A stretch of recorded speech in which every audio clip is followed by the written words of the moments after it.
Welcome to the Pain-Free Athlete Podcast. I'm your host, Dana Jones. I am a certified personal trainer, and I'm here to help you achieve your fitness goals without pain. In each episode, I'll share tips and strategies that will help you stay safe and pain-free while you're working out. I'll also interview experts in the field of fitness and pain management. So if you're ready to learn how to stay active and pain-free, then subscribe to the Pain-Free Athlete Podcast today.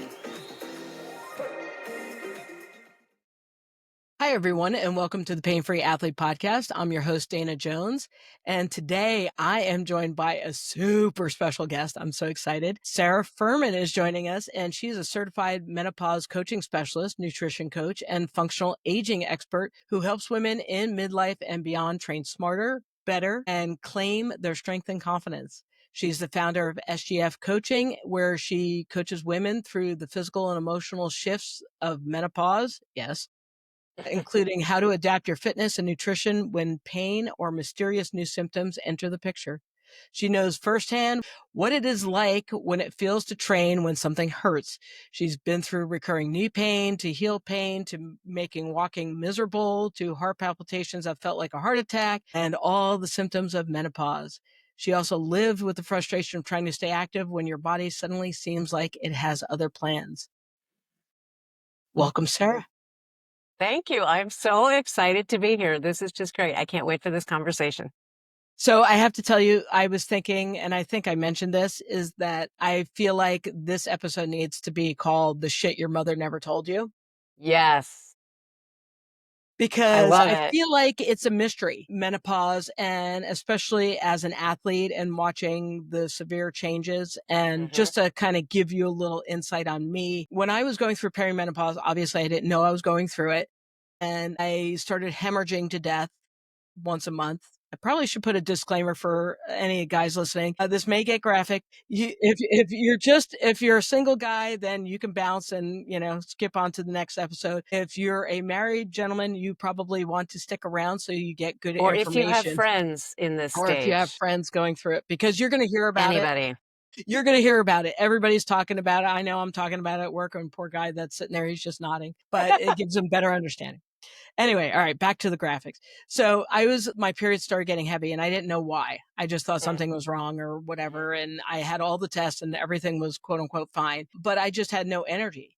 And then as I was training for this half Ironman, I would find that there was a couple of weeks I couldn't swim because I just couldn't make it to the other side of the pool. And riding a bike seemed like very difficult. And I was forgetting training program things and I was forgetting my words and just all the stuff was happening. Still do that, so it's all good. But nobody ever told me what was going on. And then I found this one person on a TikTok, Mary Claire Haver, and I was like, holy crap, I know what she's talking about. And then it kind of just opened the floodgates. And with all that information that she provides, because she provides a lot of content, I still have so many questions. And kind of that's where you come in. Awesome. Because you decided to become a menopause coach after suffering through all this, or maybe while you were suffering. So what is a menopause coach? So a menopause coach, I'm glad you mentioned Mary Claire Haver because she's a physician. She's an OBGYN. And they're awesome. They're your first line of defense if you are considering hormone replacement therapy or any sort of medical treatment, any medical options or whatever that might be associated with menopause, just determining if you're even in menopause.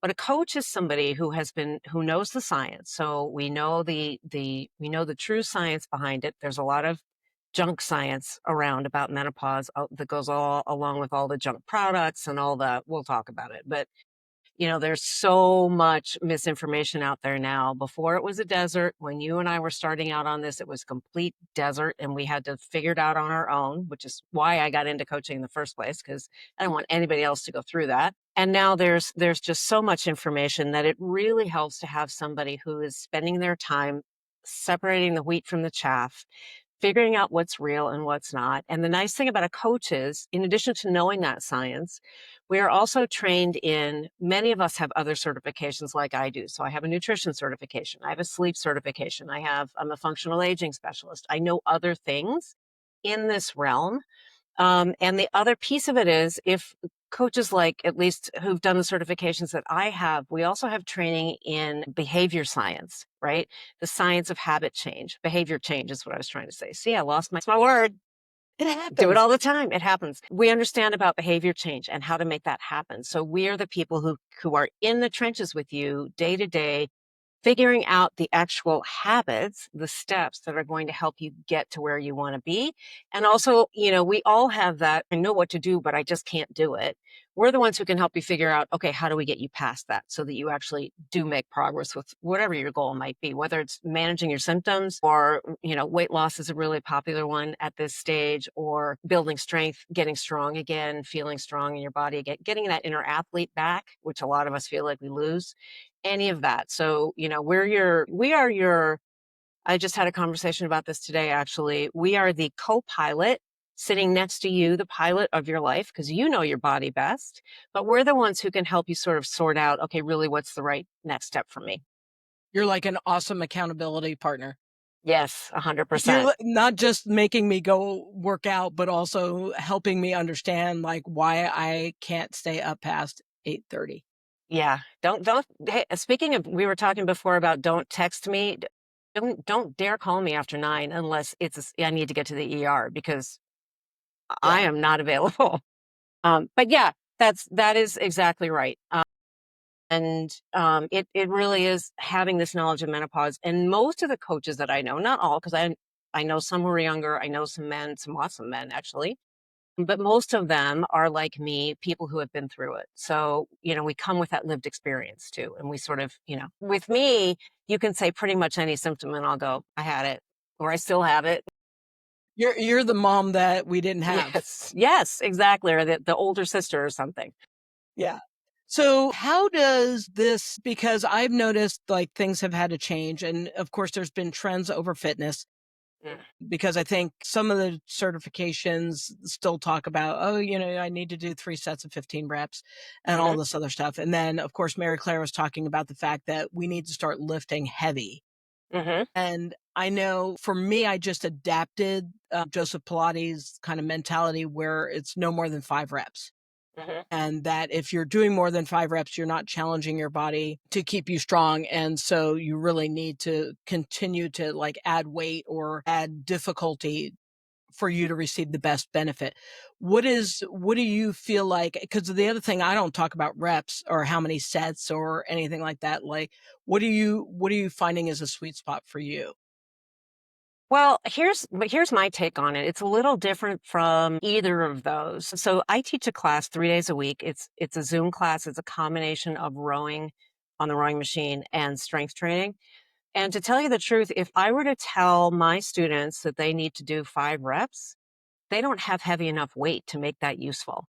Okay. And so, yeah, I mean, there is a school of thought, which is quite valid, that, you want to do 4 sets of four, or 4 sets of five, or whatever that is. But that assumes you've got access to a full gym, which not everybody does, right? So my take on it is what you want it to be is whatever is challenging for you to the point that the last 2 or 3 reps are really hard. So what I always say to my students is if you can smile the whole way through, where you're doing your weights and you just got your smile going, that's not heavy enough. You can do the first couple and smile, but you better have squishy face like that for the last few reps. That's how you know if you're training hard enough. There's actually some new research that I don't think it's actually been published quite yet, but it's coming really soon out of Canada that's going to talk about exactly this, the rep ranges and all that sort of stuff. And the finding is that it really doesn't matter. It matters if it's challenging. So it's really whatever works better for you, whatever you have available. I just want you to get to squishy face. That for me is my goal. And if you've got heavy enough weight that you can do that in 4 or 5 reps, that is fabulous. But not everybody does. So what is the importance of, because also we're changing, right? So, Mhm. back in the 80s, it was about being, long and thin and, not eating any food and taking Dexatrim and all that kind of stuff, right? Smoking cigarettes, your Yep. Virginia Slims. Now it's more about being strong. And what is the importance of being strong, especially when we're transitioning to this part of life with the Yeah. with peri, as everybody calls, we're becoming friends now. So peri and Yes, right. Well, here's the other thing about that too. People if anybody comes to you and says, buy my training program of menopausal workouts, run the other way. That is a huge red flag because really, and you tell me what you think about this, Dana. I'm curious to see what your thoughts are, but here's my take on it. Really, the way we need to be training in menopause, and yes, it all becomes more important for sure. And also because we're getting older. So those two things are sort of layered together when it comes to training and nutrition and all that stuff. Some of it is a function of menopause, some of it is a function of just getting older. In the end, I don't feel like it even matters that much because we really just need to train in every way the bodies we have. We need to work with the bodies we have. But really, what we need to be doing in menopause is the stuff we should have been doing all along. Because really, when's the best time to start strength training? As early as possible. It's never too early, it's never too late. But what happens is we tend to not do it. We tend to either lean all the way into cardio because we're cardio junkies. You know, we love to run, we love to bike, we love to go to the gym and do whatever. You know, I used to be I go back to the Jane Fonda days. I had my I was like, Jane were you a Fonda. Zumba queen?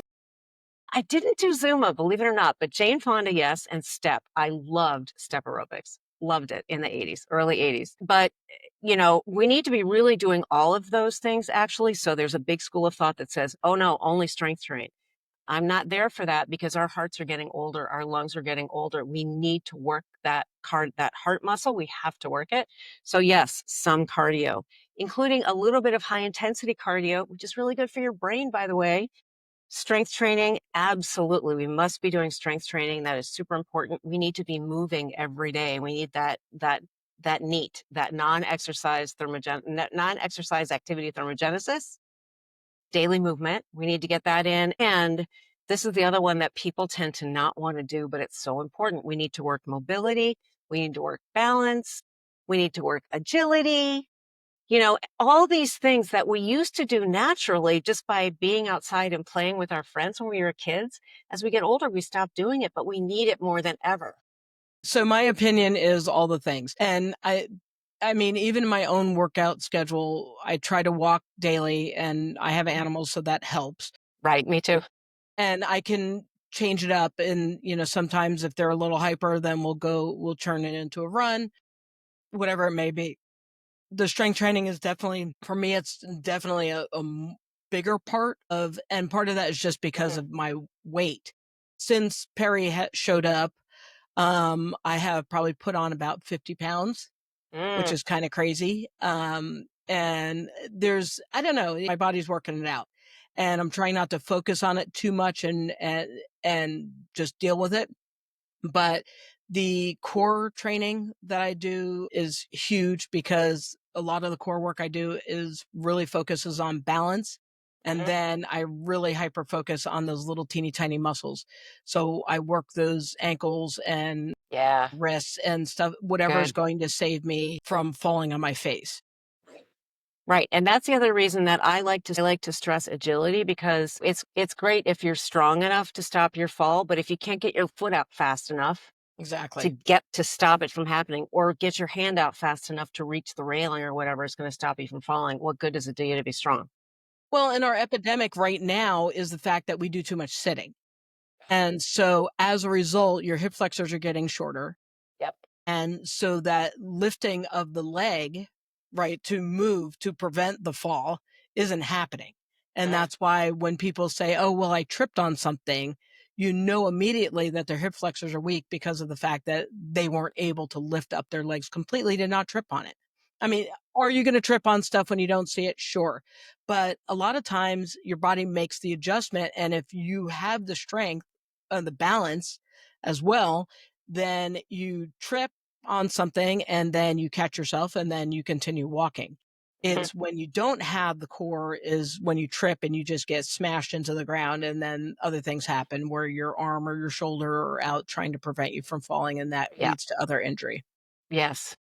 So, okay, so we have your recommendations, right? So we're doing all the things, right? We're doing our cardio, we're doing our training, we're doing our mobility and balance stuff. And What that, do we by the need way, to that doesn't have to mean that you have to spend every, 24/7 you're in the gym or something. Like Right. this can be just small doses of things. And I had a How long? conversation with, well, so let me give you an example of the class that I actually just taught yesterday Okay. to my students. We have, so like, here's a way that we split it up. Mondays we call Meter Monday, which is a little bit more cardio focused. It's a little bit more rowing or whatever. Some of the students have other machines like ellipticals and stuff, whatever. It's a little bit longer on the cardio. It's a little more like zone 2. You can talk conversational, or maybe up into that you can talk, but you'd rather not kind of level. It's not super high intensity. Wednesdays are weighty Wednesdays. They're strength focused. And then we have frisky Fridays, which are a little higher intensity. So we sort of get it all in that way. And even pretty much every workout has an interval of whatever cardio you're doing, like a minute or two. Like, and it's not necessarily a lot. There's probably a 10-minute warm up, maybe, that's that nice, get it going kind of thing. Then we have a minute or two of cardio, and then we have maybe 4 or 5 strength exercises. I love to do compound lifts because they sort of hit all the pieces at once. I love a thruster, which is a squat to an overhead press. I love those because they're just super efficient. Like anything like that, I love. I introduce balance into that by, for example, if we're doing something like a bicep curl, let's say, maybe we'll do them on standing on one leg so that we add in that piece of balance when we're doing a movement that's pretty safe. Like that's the other thing you have to be careful of is don't be flinging around a lot of weight and then also try to balance on one leg. That's just not safe. And safety first, always. Always. Yes. Especially for me, I'm a klutz. So always have been, but I'm more worried about it now that I get older because I'm very aware that my klutziness could actually take me out one of these days, and I Right. don't want that to happen. And I really don't want to have it want it to happen when I'm leading a class. But the high intensity stuff, for example, we finished this strength workout we did yesterday. We finished it with a 4-minute interval. That's all it was. I'm going to call it, I gave them a distance that they had to cover. I'm going to say would take them about a minute and a half, 2 minutes. They were supposed to do that as quickly as they could. And then the rest of the time, the rest of that 4 minutes, they could just back it down and catch their breath. That was it. But that's all you need. Like, it doesn't have to be some monumental, huge amount of time. The other thing is, people get this idea that, okay, my daily movement means I have to go walk for an hour. I have to find an hour in my day to go for a walk. No, no, no, no. It means get up and walk around while you're answering a text, maybe. If you have an animal, I have a dog who makes sure that I get my steps in, but like, don't overcomplicate it. Movement is movement. The other thing is, our bodies don't know whether something is a kettlebell or a dumbbell or a soup can or a milk jug filled with water or sand or whatever, or a backpack filled with books. Like, don't worry if you don't think you have the beautiful equipment. It doesn't matter. Your body doesn't know. It's just what you can do to challenge yourself. And that really is the key, especially in this stage, because we don't want to give in to our natural inclination to lose strength, right? Our body's natural inclination to go into decline, that's what we're fighting against. And so we just have to be like, take no prisoners. We are going to figure out how we get this done. That's great. I know for me, I have been experimenting for the past few weeks, and I'm doing the Apple Fitness Hmm. Plus app, Yeah. and I scheduled in 3 workouts a day, Mm. and they're 10 minutes each. Hmm. So just when I hit my "I'm over this," it's over. So, like, I love it. if it's a run, I'm like, "Ugh, this is horrible," and I'm like, "Oh, congratulations, you did it." I'm like, "Fantastic." And, because I figure about 10 minutes is my tolerance level Yeah. for a lot of things, and Yeah. so I just slap 3 10-minute workouts, and I either do them back to back or I, like, do one at one time, and then I'm like, "Okay, I think I could do Pilates right now." Hmm. And I try to and it's 3 different workouts, so there is, like, a cardio Love it. version, there's, I always throw in a yoga, Hmm. because it's good just for the mobility piece, like you said, and also Yep. the balance piece. Yep. And then, strength, and then on the off days, I'll do Pilates and a core workout I love as it. well. But the I love 10 mi it. I'm hardcore committed to probably an hour a day, but it's not cumulative. Well, it is it's not at the same time. Is that, I don't know what the word is. But Yeah. anyway, so yeah, so I'm I do love everything that. in like 10-minute intervals Yeah. just so that I can say I did something and I feel Yeah. better about it. Yeah. And the thing is, the great thing about that too is that's so smart because you're also, you can say to yourself, I can do 10 minutes. Or, very often when you're not feeling motivated, because motivation is a problem for everybody. I think people get this idea that, trainers, we're like always motivated to work out. No, no, we're not. And we still, like, I have a friend on my days when I'm not teaching, I have a friend I meet to work out. We do our workouts together and we are accountability buddies. And honestly, if I didn't know I had to go meet her, I wouldn't always go. Like Right. sometimes yes, sometimes no, right? And for me, I love that 10-minute thing because if you, or even 5 minutes, if you can just say to yourself, all right, again, this is that habit piece, right? This is that break it down into something that is so small that you go, okay, fine, I can do that. And then 5 minutes, 3 minutes, sometimes it's just 1 minute. Like, okay, can you do 5 squats? Yes. Great. Maybe you can do 5 more later or not. But 5 squats, even 5 squats is more than no squats. It all counts and it all adds up. That's perfect. All right, next question. Yeah. How the hell do you eat? Because I'm hearing all this stuff, right? We're getting different information, but the biggest piece is that we need more protein. Hmm. And Fact. obviously you need protein if you're working out Hmm. because we got to feed the muscles properly to Yep. make sure we're hitting all our macros. Yep. But there are times when I just want to like mow through a, Costco sized bag of like what is, I can't even remember what they are. The Himalayan Doritos. salt chips. Yeah. Yeah. So there's those times, and then of course, then I'm like, you don't look as what you want to look, and are you really thinking that eating, 900 ounces of chips is going to help? Um, Well, it but may it's give you a little bit of stomach distress. I will. yes. Well, and of course that's a thing too now, right? But Yeah. I'm taking care of that, right? Because I'm doing my probiotics. I have like digestive enzymes, all the stuff that because there's things that are happening that I just don't freaking understand. But I'm trying to dial in the eating for working out, Yes.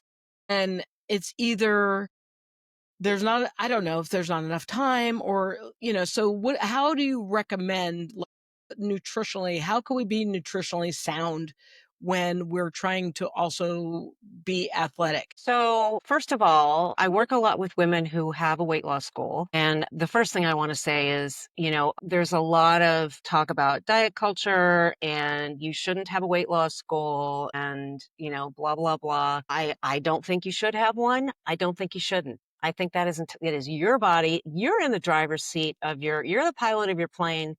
Nobody else is, so, and I completely understand because I've been through it. This, you think you're going along fine. You wake up one day and you look down and you go, where did that belly come from? I did not have that yesterday. And I get it because it really feels like that. And weight does come on out of nowhere. And, I'm just so over the very often, not pick on anybody, but the 20 something fitness influencers on social media who are like, well, you're eating too much and you're too lazy and you need to eat less, move more, it's and basically blaming you for it. Well, Right. that's not what's going on. Not helpful. It is not helpful. And the reality of it is there are hormonal changes that are happening in menopause that crank up our hunger and our cravings. Like if you're not sleeping in menopause, which is so common, those get jacked up. Plus, if you're not sleeping, that means you're awake. So you're awake to go, I need to go get a snack. Maybe that'll help me. You're also exhausted in the afternoon. And of course, what do we want in the afternoon? We want carbs and sugar because they get our blood sugar up, which is what we need, right? That is actually, so my sort of antidote for that is the protein because I call protein the craving killer.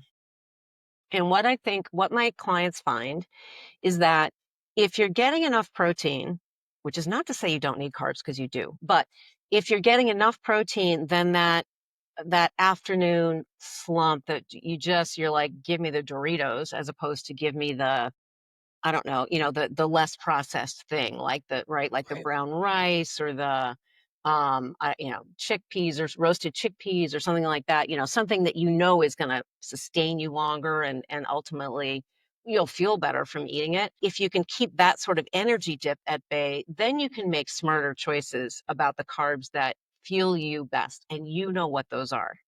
Right. So, as far as working out, I would definitely say, we still need carbohydrates in menopause. And as we get older, this idea that, like, oh, you should just be eating, like all your carbohydrates should come from vegetables.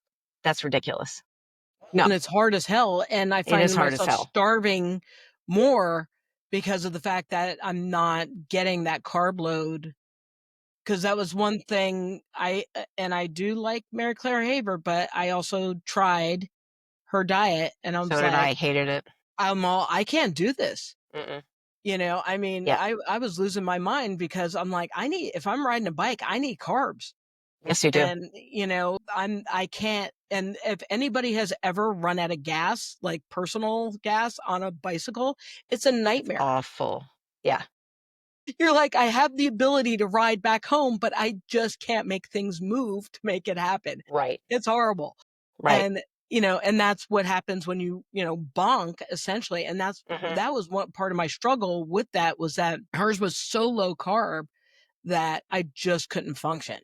Yeah. And I'm going to tell you, I am of two minds about her. I think she has some information that's very good. I do not agree with her approach to, I'm not a fan of intermittent fasting. I'm just going to come out and say it. If it works for you, if you've tried it, and, if somebody is listening to this and they're like, oh my gosh, I absolutely love it. It works great for me. Great. Keep doing it. I think, however, for anybody who has any sort of history of disordered eating, if you're an emotional eater, for example, which I am, if you have had any struggles with eating before, uneven relationship with food, I don't recommend it because it tends to just turn up the dial on all of it. And that was exactly what happened to me when I tried, because I figure I am the lab rat for all of my clients. Yes. I tried it. And it was, for anybody who's not familiar with what this is, it's a combination of intermittent fasting and keto essentially. And, a lot of people swear by that, and that's fine. It was horrendous for me. I was starving. I was so tired. My workouts were awful. Suddenly I was dropping, I don't know, 20% in the amount of weight I could lift. And that's something that's Yeah. really important to me. Like even I, thank God, have gotten away from being super obsessed with the scale. I have been there, but I'm now more obsessed with the weight that I can lift. And so when I saw that drop, I was like, mm-mm. And like I say, it triggered all of my old disordered eating stuff. Like I was obsessed with how soon could I eat? What could I eat? It just made me way too focused on that. So I'm a hard no on that one. Yeah, intermittent Absolutely not fasting good. was no bueno for me as well. Mm-mm. And because there are obviously people that are super far, eating is a spectrum, right? And our relationship with Absolutely. food is definitely a spectrum. We have people that are so over on the disordered part that doing this kind of stuff is just, you shouldn't even bother with it, right? You Right. should consult with whoever is coaching you, whether it's your doctor, nutritionist, or whatever, and then stick with the plan that you have and work with that. When you're, I think, on the middle to lower range, like you and I are, where it's come up in various ways, it could send you that way because it makes you weird. And I feel like anything that we need to document, either through an app or in your journal or something like that, makes things weird. And I know some people need it, right? Some people want to write down everything they ate or did whatever. But I found that I started getting super funny about it. And then I would lie because I wanted to eat whatever because I was hungry and I wasn't Mhm. thinking clearly. And then I was like, well, I'm not going to put that in the app. Right. And it's like, okay, this is not, I want to live in integrity and Yeah. I need to be honest. And so if you are somebody who runs that kind of a little, you know, too funny about it, or Mhm. if you have an icky feeling, right? Yeah. Just like anything else, if it makes you feel a little icky or you notice that you're getting obsessive about the wrong or right thing, whatever it may be, then you need to kind of put a little check on yourself and say, is this that important? You Yeah. know? And a And good coach will help you figure out ways to eat the way you want to eat for the goal you have, whatever it might be, without needing to count calories, without needing to enter stuff into a macro tracker, any of that. There are ways to do it. You can use your hand as your guide. A palm of protein is about 4 ounces. That's one serving. Your cupped hand is a serving of carbohydrates. That's all you need to know because your hand you carry it around with you all the time, obviously. And it's also sized to your body. So, about whatever you can fit here is about what's right for you. So, back on your point about carbohydrates and how to eat, if my advice would be definitely don't drop them, definitely don't. The more you can find less processed options that work for you, that help you feel fueled, that help you get where you need to go, finish your bike ride, go all the way out and all the way back, right? I mean, seriously. And that make you feel, you're not exhausted later in the day, all those things. That's what you want to do. And I can't tell you, like, just right now, I can't tell you eat this many servings of it or whatever, but definitely don't stop it. Definitely not. And it's, again, this is another very individual thing. Some people say work out fasted. Some people say, no, you have to eat before you work out. Some people say you have to have protein within 40 minutes after you finish your workout. That one's been debunked recently for women. It doesn't matter if it works for you, if you feel better, if you have a protein shake or something on your way home from the gym, driving home from the gym or the wherever, great, do it. If it doesn't work for you, if that doesn't work in your schedule, I hereby release you of the guilt of that because it doesn't matter. Just get it in when you can. Honestly, back in the day when I was first getting my nutrition certification, we used to talk about within an hour or two, like have a good meal, a balanced meal within an hour or two of your workout, and have another one within an hour or two of when you're done. If that doesn't work with your schedule, then maybe you have a snack with, like, again, some sort of a carbohydrate that doesn't mess with your stomach, like maybe it's a banana after you work out. Maybe you have a little bit of yogurt with it, or, some sort of almonds. protein works great. Almonds, yeah. As long as the fat in the almonds doesn't hit you hard. Some people it does, some people it doesn't. Not everybody can eat before they work out. Some people feel gross if they do that. Everybody's different, and that needs to be okay. Right. Yeah, So I what I like would say that. to you is for your, like, and the other thing I would do if I were you is on your bike rides, if you're worried about bonking, take the frickin' gel or, whatever you need to have just in case. And don't worry about, what's that going to do to my blood sugar? What's that going to do to my blah, blah, blah. Because if you need that quick hit, you need that quick hit. You've got to make sure you can keep going.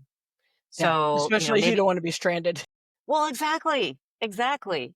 And you want to get through the marathon you're running or whatever. I mean, maybe would I choose a banana over a gel if I had the choice? Yes. Because the bananas will digest quickly also. But you may not have that option, and it's fine. Yeah. Well, and I remember a long time ago with my class, I brought in someone who was talking about digestive health. And she said, basically, if it doesn't decompose, you shouldn't have it on your shelf because if it can last for 3 years on the shelf in your kitchen, then it's not going to get digested well through your body.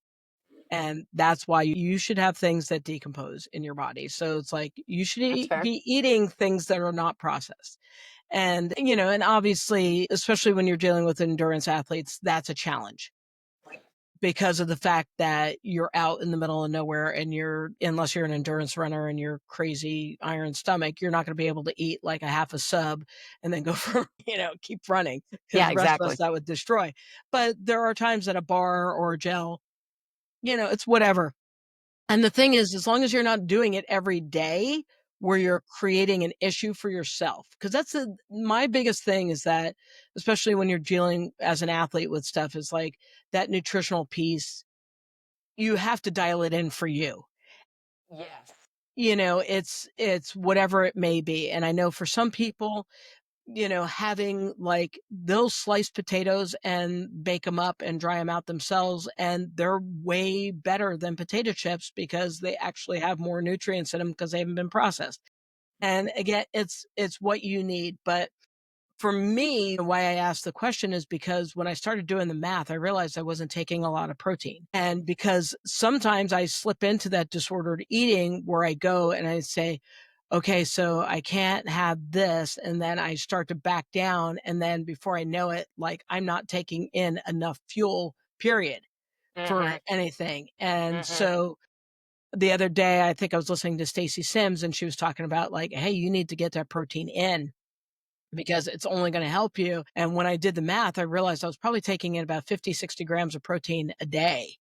Oh, yeah, And yeah, if you're working not out, enough. that's not enough. It's actually not even enough for people who aren't working out. So in menopause, this is one thing that does change. We don't process protein as well. So we need, in addition to the fact that we need to make sure we're feeding the muscle that we have and the muscle that we're hopefully building, we need even more. So sort of the minimum, and the minimum on the minimum RDA is really just enough to keep you functioning. Alive. If you are a human who moves in any way, whether you're an athlete or not, well, I think if you work out, you're an athlete. That's sort of my definition of it. But you need more than that. And the minimum is like 0.54 grams per pound of body weight. That's your current body weight. That's not the body weight you're trying to reach if you have a fat loss goal. The minimum is 0.54. And the other thing that is really, really helpful is to start your day with that. Start your day with, don't just eat a piece of peanut butter toast. That isn't breakfast. Breakfast is like a cup of Greek yogurt with some blueberries in it. If you add some flaxseed or some chia seeds or anything like that, you're going to add more fiber and more protein as well. You'll give it a little boost. You know, it's very hard to catch up if you don't get anything in the morning, and you'll find also how you feel isn't going to be great. But if you start your day with a good hit of protein, then you find that, "Oh, I actually feel it's like getting close to lunch and I still feel good." And then, it really carries through the rest of the day. So that's my one of my favorite pieces of advice on that is get a good amount of protein in the morning, and And even don't have a get morning behind. snack if you can manage it. Yeah. So, all right, we can probably talk on forever for nutrition. So, the next question, staying motivated when you're flipping exhausted. Hmm. Before we started recording, I was teasing because there's a new club that's been around for a few weeks now, and it's called We Don't Care Club. Yes, love it. I want the merch. Give me the t-shirt, give me the bumper sticker, the mug, the pin. I want it all. Because, well, and what I know is that because women of a certain age, we start to drop our estrogen. And our estrogen is also our I consider it like our give a shit hormone. And I think that when it starts to decline in our system, we don't care anymore. Hmm. And this woman, Melanie, like hit it on, she's like, we don't care She did. about all the things, Yeah. right? I don't You care need about to wearing, follow her on social media because she yeah. is hilarious. If you are in this stage of life, do yourself a favor. As soon as we're done talking, go follow her, because just look up the We Do Not Care Club. You'll find her. It's And it's just, fantastic. but there's so many things. But one of the things I realized is that I kind of want to care about stuff, but then I'm Hmm. like, I don't care. And the working out piece is huge. It's like, so how do you stay motivated when you're like, I don't care? I'm so like the other day I was so tired. I was like, I had to kind of call it quits and just lay down and take a nap because I didn't care to stay awake. And it's 3 o'clock in the afternoon. And I was like, if I don't take this nap now, I'm gonna like either kill people or I'm just gonna be crawl into a little ball and cry. Yeah. Like, how do we dig deep and find motivation when we're not even motivated to brush your hair? Well, here's the thing. I mean, if you are so tired that you really can just lie down and fall asleep, then I think you should take a nap. Yeah. And then Okay. when you get up, I think you should go for a walk, right? Or do the 5 squats, maybe. Start with something very, very small. This is why your 10 minutes, 3 times a day approach is so brilliant. Because very often once you start, it's like, okay, I can keep going. It's the getting your butt off the couch that is the hardest part. always. Or, the getting in the car and going to the gym. That's why, on sometimes when my clients are not feeling motivated, I say, great, don't go to the gym. We're walking around with our very best training equipment. Our bodies are wonderful for building strength. So just go do 5 push-ups, 5 squats, 5 sit-ups. Like, I don't know if you've ever done anything on exercise snacks on your show, but that's another one. Have you heard of those? No. That is literally like 5 minutes here and there, just a little bit of exercise, going up and down stairs for 5 minutes, anything. And you don't have to change clothes. You don't have to get sweaty. None of that. You just, like I said, 5 squats, 5 push-ups, 5 sit-ups, or bicep curls or whatever. And then if you want to keep going, you do. Often the hardest part is just getting going. So back it down to something that you're like, okay, I can do that. But honestly, too, fatigue is a very big deal in menopause because our sleep is crap most of the time. And if you're really tired, take the nap. It's okay. And that's one of the things I teach too on the sleep front is getting 7 to 9 hours of sleep does not necessarily mean getting them all at night. It doesn't have to be dark outside. You don't have to do it all in your bed. Like I very often, if I Nap in don't your have car. I will nap in my car. I work from home, so I will very often in the afternoon go and just lie down on the couch for 15 minutes with my dog, who's totally on board with the idea. We take a 15-minute nap and suddenly we're fine. And we get Mhm. up and our focus is back. When I start to see my brain fog really kick in and my focus is gone, it usually means I either need to get outside and get some daylight and a little bit of movement, or I need to take a nap. And I give myself permission to do either one.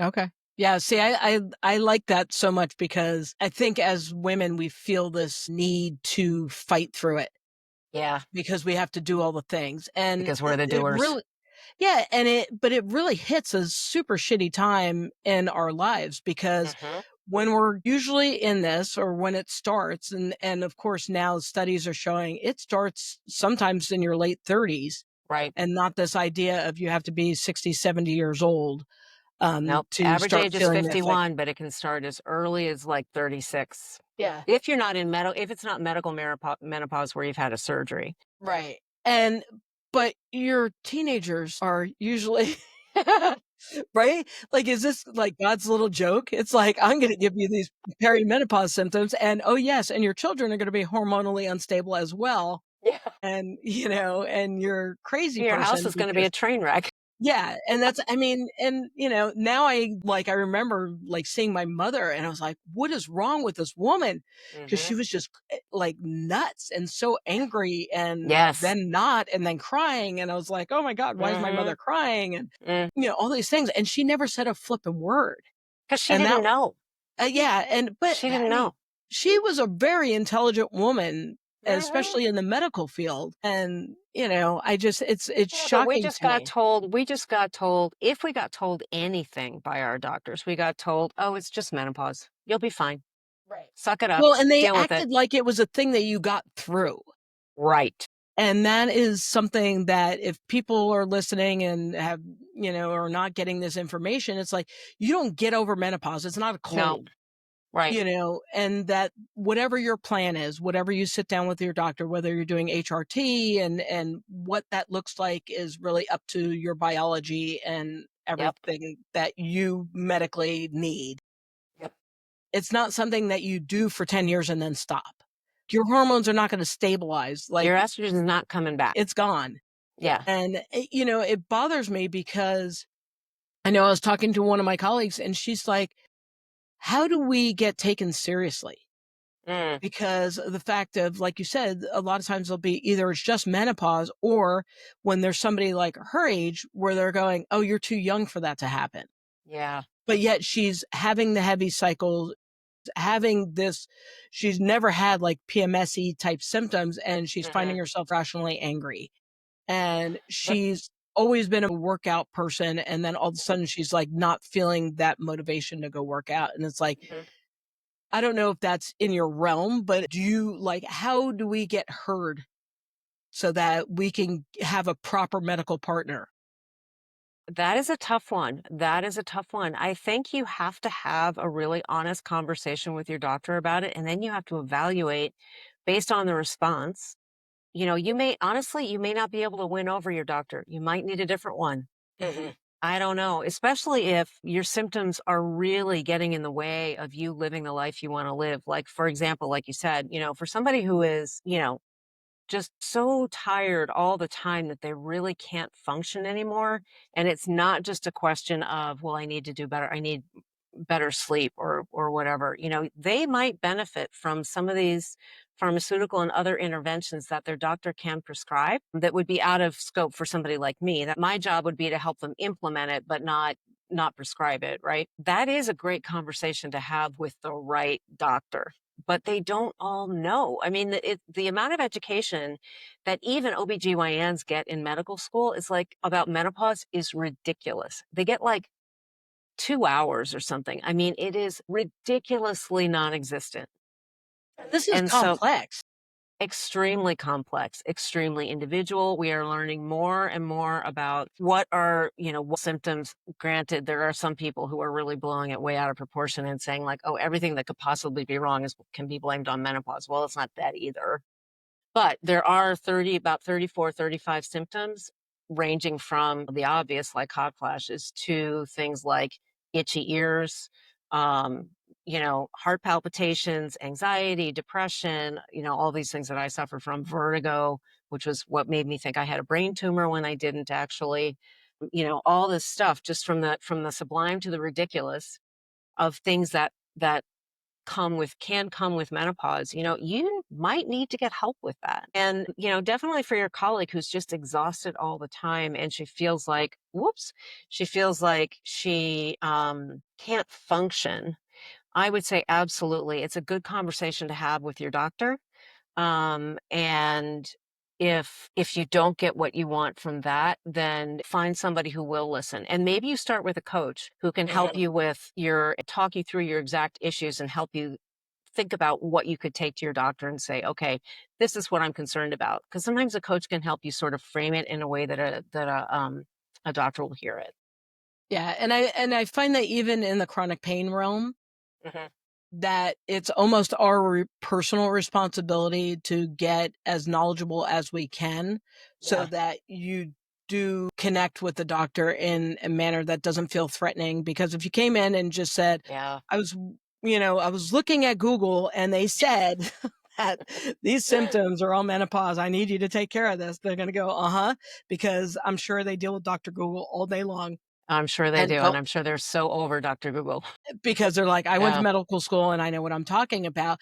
But I Hmm. mean, my first encounter, and going back to the heavy cycles, is I went in there and I had a nurse practitioner and I thought, oh, this is a perfect person for me to talk to.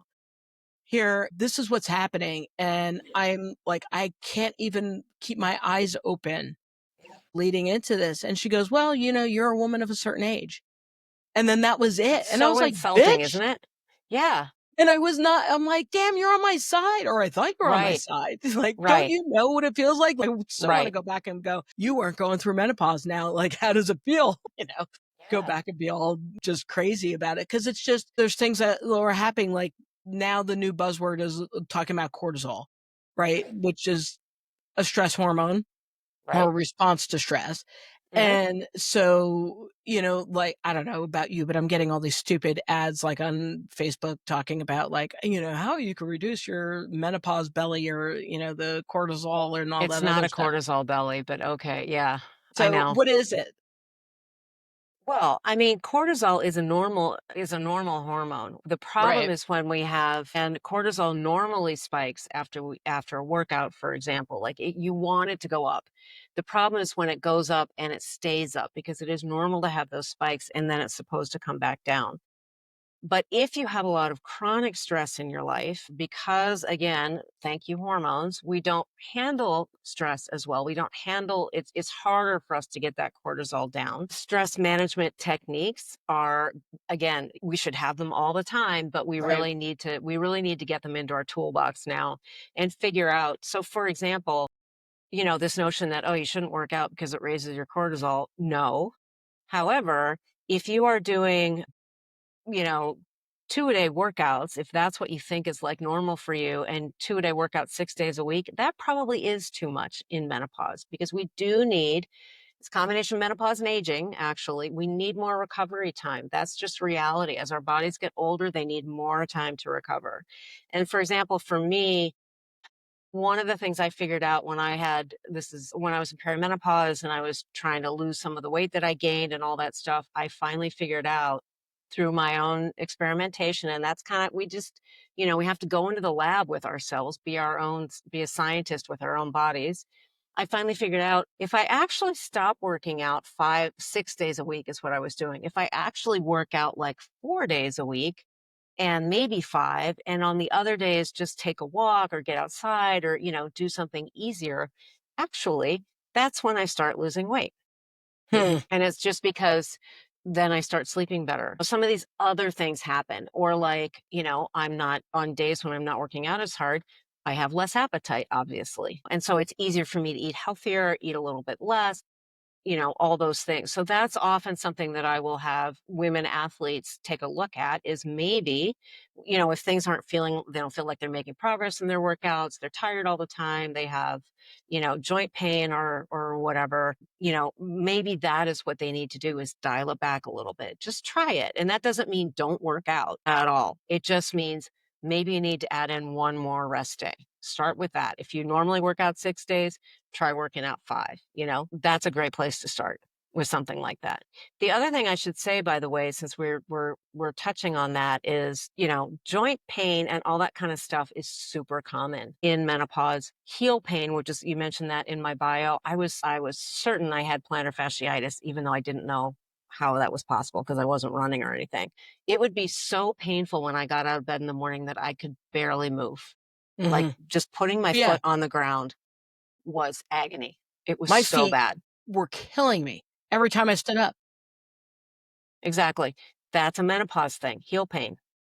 So, that's an indication that maybe some estrogen would help. Maybe a patch would be something to talk to your doctor about. Or, again, there are other things there are lots of lifestyle things that you can try. And that's kind of the nice thing about the lifestyle piece, by the way, is that every lifestyle modification that's available, and there are a ton, they can always complement whatever you're doing with your doctor. They'll never go against it.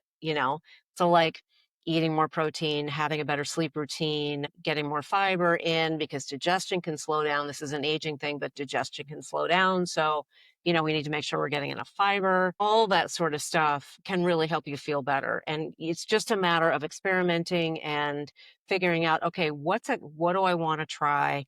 And by the way, trying one thing at a time, don't try 5 things because then you don't know what worked. It's like, great, I did all these I things, feel but called out. it's like, oh, I did all these things and I feel better, but now I don't know which one it was. And, so that's not terribly helpful.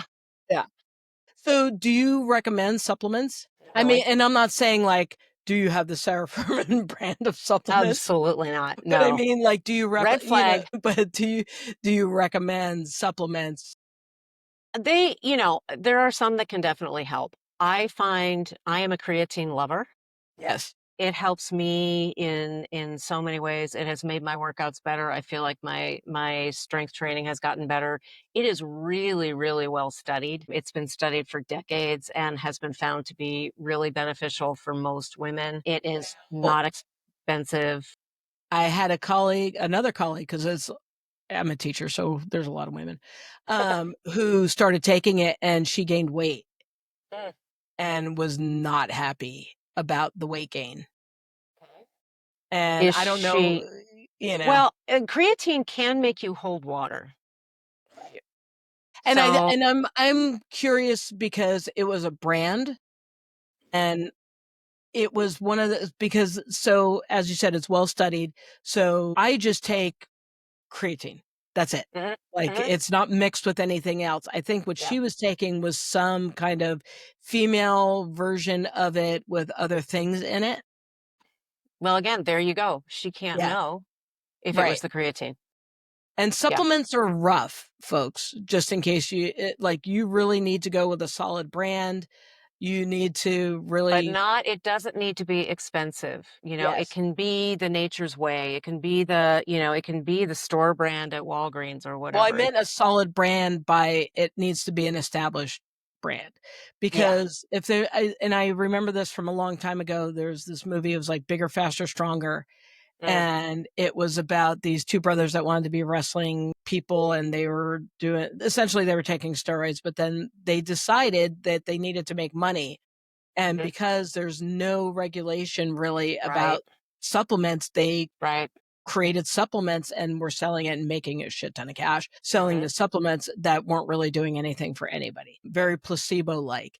But Yeah. we're talking about companies that have been doing this for a long time and that are well established, and Yep. you got to check on your purity and everything else, because I think now that menopause has become not like an okay word to use now. So now It's a we're gold talking mine about now. There's a gold right. rush on it. Yeah, And that's the problem, is that it it is is. a gold mine. So now all these companies are going to come out with specialized supplements that are for women that Yeah. And if you see anybody you see, I won't name names, but there are some influencers with very large followings on the internet who have their own supplements that are going to run you, 150, $200 a month. And they're like, Dr. Susie's life mhm, revitalizer or whatever. Again, you don't know what's in it. You don't know what proportion they're in. You don't know whether it's been tested properly. Like it is so easy to go out and just make your own combination of supplements with there's no supervision on it at all. right. It's really snake oil, man. It is the wild west out there. You got to be really careful. Yeah. So I've implemented creatine and I've had the same results as you, where Hmm. I feel like I'm recovering better. I feel like Yeah. I can lift a little bit heavier. I have taken it in the past. So I have my brand that dialed in for my body. Yep. And because a long time ago, I was a bodybuilder, and so I used to take it then, and my body responds to it well. And so that's something that I just started taking again because I started hearing about it, that it's important for us to include in our nutritional profile. Is there Yeah. any other supplements that you think that are Well, important? for some people, melatonin works to help them get to sleep. Magnesium in different forms, magnesium glycinate, magnesium, what's the other one? L-threonate. I mean, there's a bunch of them Yeah, that be can careful. help Take with the right sleep. magnesium. Yeah. Again, oh my gosh, like which one? There's like five. Yeah, but yeah, you got to But take the yeah, right one. you Otherwise, gotta take you the right will. one. Otherwise, you're going to be awake all night. Yeah, or you're going to be pooping your pants out forever. Yeah. Exactly. But anyway, magnesium can help. A lot of us are deficient in magnesium. That's not a bad one to do. It really, I mean, again, that's a question for your doctor, for a menopause coach. And really, again, it's one thing at a time. It is not, oh, I was reading in a book, this was a menopause training book about, well, if you have this problem, you need to take these three things. And you really, if you got that problem, you need to take these three things, which might be the same three things, but in a different proportion or with one other thing added. And it's just like, how much money is somebody going to spend even on a reasonably priced brand, but like how much money is somebody going to spend on that? You're going to need like the large economy size pill dispenser to fit all that in. Start can we just start with the basics? Like this is my little soapbox that I get on is before we get to any of that, let's make sure we just have the basics in. Are we eating regular balanced meals? Are we getting enough protein and fiber? Do we occasionally touch a vegetable? Do we occasionally drink some water? Do we have a decent sleep routine? Are we doing the best we can to get some decent sleep at night? When I was in perimenopause and I saw somebody say 7 to 9 hours of sleep at night, I just laughed because I was like, girl, that is not And happening. But some definitely decent not sleep. together. No, absolutely not. But, can we do better on sleep? Can we manage our stress? Can we move in some way every day? Like these are the my friend and colleague Renee Bellinger likes to say that she calls them the boring basics. But that is you got to start there. And that's true for everybody. Like get that down first. And then once you've got all those things happening on a regular basis so that they're like effortless, then you can start to dabble in some of this other stuff. That being said, if you are so miserable that you really cannot function, then it's a great idea to go talk to your doctor about it. And maybe you do need some hormone replacement therapy. Maybe there is something that would help you just get back to feeling enough like yourself that you can start to implement some of these boring basics. So it's a little bit of a, the first thing I said is more for the person who feels more or less okay, rage moments aside, hot flashes aside, but like, when you're like, okay, I don't feel great. And you also know when I am completely unrecognizable. I cannot function. I'm about to lose my job, my spouse, my my life. Like that's not okay. That's a time to really take action and go see a medical professional about it. Yeah. And you really, I mean, there's so much information out there now, and there's now networks that you can look up and check. And I think it was like menopause.org or .com. Yeah, that's the It has a Menopause list of, Society is yeah. really good. The Menopause Society is a great resource. And and honestly, the conversation is not a 10-minute conversation. I know when Oh, I finally, the first visit I had with my wonderful gynecologist was, this shit is going on. I can't hang anymore. She listened to all my concerns, and I said, I want to talk about hormone therapy. And then she actually called me back another time, and we spent about 45 minutes on mm, the phone, and she that's walked me awesome. through everything. Hmm. What's going to happen? Do we want to proceed? This is a plan. This could be plan A, plan B, and plan C. And I felt so good That's an about, amazing doctor you got there. yeah, she was awesome. And she also was understanding of the chronic pain Yeah.